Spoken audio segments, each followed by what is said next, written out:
नमस्कार, प्रणाम। मैं सतीश विश्वकर्मा स्वागत करता हूं आपके अपने YouTube channel the Satish Vishwakarma show में। दोस्तों, एजुकेशन, पढ़ाई, शिक्षा, ज्ञान, बहुत से नाम हैं इसके। लेकिन कभी क्या आपने सोचा है कि कोई व्यक्ति अपने जीवन में एक लक्ष्य बनाता है कि मुझे यहाँ तक की पढ़ाई करनी है, और वो अपने जीवन में उस लक्ष्य को प्राप्त भी कर लेता है, लेकिन उसका ज्ञान जो होता है, जो उसका एजुकेशन होता है, वो अधूरा होता है। अब आप सोच रहे होंगे कि जो व्यक्ति लक्ष्य बनाया और उस लक्ष्य को प्राप्त भी कर लिया, वहाँ तक की पढ़ाई भी कर लिया, और उसका ज्ञान अधूरा कैसे? जी हाँ दोस्तों, बहुत से लोग ग्रेजुएट होते हैं, पोस्ट ग्रेजुएट होते हैं, अपने जीवन में लक्ष्य बनाते हैं कि मुझे यहाँ तक की पढ़ाई करनी है, लेकिन वो अपने जीवन में उस पढ़ाई को पूरा करने के बावजूद भी उनका ज्ञान होता है वो अधूरा होता है। वो कैसे? मेरे जीवन का जो पर्सनल अनुभव रहा है, बैंक में जब आप जाते होंगे तो कुछ बड़े बुजुर्ग हैं, पुराने ज़माने की माताएं बहनें होंगी, जिनके समय में शिक्षा का स्तर इतना बड़ा नहीं था, पढ़ाई करना उस समय संभव नहीं था, जिस वजह से आज वो शिक्षा से वंचित रह गई। और वो जब बैंक जाती हैं तो बैंक में लेन देन करने के लिए एक छोटा सा फॉर्म भरना पड़ता है, तभी बैंक में आप लेन देन कर पाएंगे। तो वो माताएं बहनें जो बुजुर्ग होती हैं, जो अपने समय में पढ़ाई नहीं कर पाती हैं, वो ऐसे व्यक्ति की उस बैंक में तलाश करना शुरू करती हैं जिनके हाथ में पेन होता है। उनको ये उम्मीद होती है कि जिसके हाथ में पेन होगा, मेरे इस फॉर्म को भर देगा तो मैं अपने बैंक में लेन देन कर पाऊंगी। धीरे धीरे वो चारों तरफ देखती हैं, उसको एक आध दो व्यक्ति जो दिखाई देते हैं जिनके हाथ में पेन होता है, उनसे रिक्वेस्ट करते हैं कि बेटा मेरा इस फॉर्म को भर दो तो मैं भी अपने बैंक में लेन देन कर पाऊँ। तो कुछ व्यक्ति जो अपने आप को ग्रेजुएट कहते हैं, पोस्ट ग्रेजुएट जो किए होते हैं, परास्नातक, बहुत से लोग डॉक्टर होते हैं, बहुत से इंजीनियर होते हैं, जिन्होंने बड़ी बड़ी डिग्रियाँ ली होती हैं, वहाँ पर उस बुजुर्ग को मना कर देते हैं, नहीं नहीं मेरे पास समय नहीं है। वो एटीट्यूड में रहते हैं कि नहीं नहीं मैं इसका अभी मेरे पास ये वक्त नहीं है, मैं अपना काम करूँगा कि आपका काम करूँगा। कुछ लोग डांट के चिल्ला के बोलते हैं। तो आप सोचिए कि इतनी बड़ी पढ़ाई करने के बाद उसकी शिक्षा का स्तर कितना नीचा होगा, कितना गिरा हुआ स्तर होगा।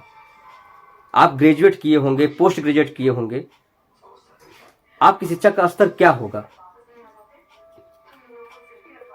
मेरे भाइयों, एक इंसान जिसके 2 आंख, 2 कान, नाक, 2 हाथ, 2 पैर, सब कुछ आप ही जैसे है, बस उसके पास ज्ञान नहीं है, और आपके पास ज्ञान है जिसकी वजह से आप एक अच्छे इंसान बने, लेकिन आप उसी व्यक्ति का काम नहीं कर पाते हैं, मना कर देते हैं। तो आपके इंसानियत पे कहीं ना कहीं, आपके ज्ञान पे कहीं ना कहीं सवालिया निशान तो खड़े होते हैं।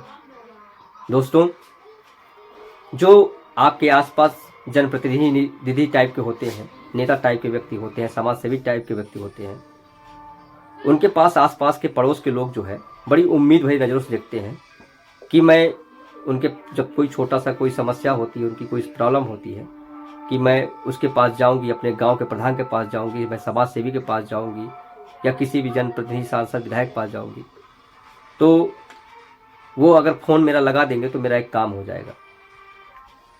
तो वो आदमी जाते हैं अपने गांव के प्रधान से या समाज सेवी के पास से, एक रिक्वेस्ट करते हैं, बेटा मेरा ये फ़ोन लगा दो, तुम अगर फ़ोन लगा दोगे तो ये मेरी छोटी समस्या सॉल्व हो जाएगी, एसडीएम साहब को लगा दीजिए। वो रिक्वेस्ट करता है, या हो सकता है जिले के डीएम होंगे, या कोई छोटा मोटा लेखपाल होगा, अधिकारी होगा। तो आप तो रिचार्ज जो है अपना 399 रुपये का करा ही लेते हैं 1 महीने का। बहुत से लोग आजकल 1 साल का कराने लगे हैं, बहुत से लोग 3 साल का कराने लगे हैं। तो क्या आप उस व्यक्ति जिसने आपसे मदद मांगने आया है, उसका अगर यदि एक फ़ोन लगा देंगे तो क्या आपके रिचार्ज का जो पैसा है वो बढ़ जाएगा? आपको फिर से रिचार्ज करना पड़ेगा? उत्तर है नहीं। 399 रुपये का तो आपने ऑलरेडी 1 महीने करा लिया है, कोई अतिरिक्त चार्ज नहीं, सिर्फ आपका थोड़ा सा समय। यदि आपके एक छोटे से फ़ोन कॉल से किसी के जीवन में मुस्कान आ सकती है, तो आप उस फ़ोन को क्यों नहीं लगाएं, या क्यों उसकी मदद ना करें, जिसका कोई अतिरिक्त चार्ज भी नहीं लगेगा आपका। तो एक छोटी सी सेवा, आप ऐसी छोटी छोटी सेवा जब बैकग्राउंड में करते हैं, जिसको कोई देखता तो नहीं है, लेकिन कोई है जो उसकी गिनती करता है, जो निरंतर उसको ध्यान में रखता है, आइए एक कहानी के माध्यम से, उदाहरण के माध्यम से मैं आपको समझाता हूँ कि एक व्यक्ति था, जीवन में बहुत परेशान था, एक घर बनाने की कोशिश करता था, बहुत मेहनत करता था। वो चाहता था कि मेरा जीवन में एक बड़ा सा घर बन जाए ताकि मैं अपने परिवार को वहाँ पे रख सकूँ। बहुत प्रयास किया, नहीं बन पाया। उसके गांव में एक बाबा जी आते हैं और बाबा जी जो है से वो सोचता है कि अब जाए उनके पास, उनसे उपाय पूछे कि बाबा जी मेरा घर कैसे बन पाएगा। तो वो आदमी जाता है, बाबा जी से पूछता है, बाबा जी मैं बहुत मेहनत करता हूँ, बहुत प्रयास करता हूँ, लेकिन फिर भी मेरा एक आशियाना नहीं बन पाया है, घर नहीं बन पाया है, मैं क्या करूँ, मुझे कुछ उपाय बताइए, मुझे कुछ आशीर्वाद दीजिए। तो बाबा जी ने कहा कि ठीक है बेटा, एक उपाय है, तुम उस उपाय को कर लोगे तो 3 महीने के अंदर तुम्हारा घर बन जाएगा। तो वो आदमी बड़ी उत्सुकता से पूछता है, बाबा जी जल्दी बताइए। तो बाबा जी ने कहा कि जाओ बेटा, अपने आसपास के एक पेड़ में एक घड़ों को जो है थोड़ा सा तिरछा रख दो और 3 महीने के अंदर तुम्हारा जो है घर बन जाएगा। वो आदमी सोचा कि इतने छोटे से उपाय से 3 महीने के अंदर मेरा घर बन जाएगा। तो वो जाता है, बाबा जी की कही बात पे अमल करता है, एक पेड़ के पास जो है एक घड़े को रखता है, तिरछा करके रखता है और धीरे धीरे समय बीतता है, 3 महीने का समय बीतता है और 3 महीने के अंदर उसका घर जो है बन के तैयार हो जाता है। अब वो बहुत खुश होता है, वो सोचता है कि बाबा जी को मैं अपना धन्यवाद ज्ञापित करूं, उनको जो है एक बार प्रणाम करके आऊं और उन्हें धन्यवाद बोल के आऊं। वो जाता है बाबा जी के पास और बाबा जी से खुशी मन से कहता है कि बाबा जी आपने जो मुझे उपाय बताया था, जो टोटका बताया था, वो टोटका काम कर गया और मेरा 3 महीने के अंदर घर बन गया। तो बाबा जी ने मुस्कुराते हुए कहा कि बेटा वो कोई टोटका नहीं था, किसी की दुआ थी जो काम कर रही थी। तो उस आदमी ने बड़े जिज्ञासु से पूछा, किसी की दुआ? किसकी दुआ?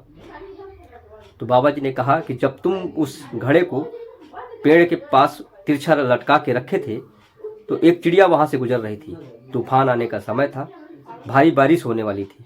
वो चिड़िया उस घड़े को देखती है और उसमें अपने बच्चों के लिए एक घोंसला बनाती है और मन ही मन दुआ करती है कि इस घड़े को जिस व्यक्ति ने रखा है, इन घड़ों से रखे हुए जो घड़े को रखा है उसमें मैंने अपना घर बनाया है, इसमें मैं अपने बच्चे को रख पाई हूँ।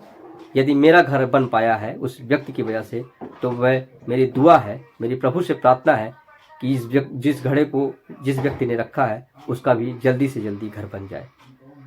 तो कहने का मतलब जो है, बैकग्राउंड में पीठ के पीछे जो आप अच्छा कार्य कर रहे थे उसको कोई नहीं देख रहा था, लेकिन एक सर्वशक्तिमान है जो एक इस काम को देख रहा था, जो आपके अच्छे कामों की निरंतर गिनती करता रहता है और एक न एक दिन एक इतनी बड़ी आपके पास सौगात पहुंचती है कि जिसको आपको अंदाजा नहीं होता है। आप जीवन में इतने बड़े सफल व्यक्ति बनते हैं जिसको आपको पता नहीं होता है। ये छोटी छोटी दुआएं, ये छोटे छोटे कार्य आपके हमेशा अच्छी सोच के साथ, अच्छे लगन के साथ आप जिस कार्य को कर रहे हैं, यदि किसी की मदद में भी उस कार्य को करते रहें आप, तो वो एक दिन बहुत बड़ी दुआ का असर करेगी और आप एक बहुत ही असरदार और सफल व्यक्ति, अपने जीवन में कामयाब व्यक्ति बनेंगे। इसीलिए हमेशा अच्छे काम करते रहें। Always be positive, keep smiling. जय हिंद।